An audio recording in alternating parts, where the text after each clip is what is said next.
You ask Tiger to solve. This deals with linear equations with one unknown. The final result is g equals 1 over 2.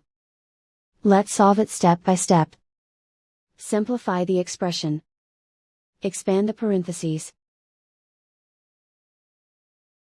Multiply the coefficients.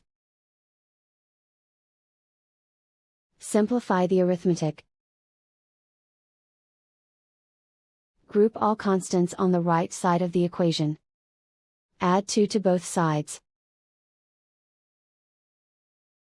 Simplify the arithmetic.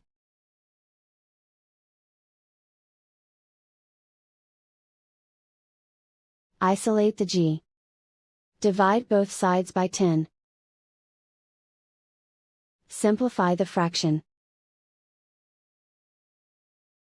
Find the greatest common factor of the numerator and denominator. Factor out and cancel the greatest common factor.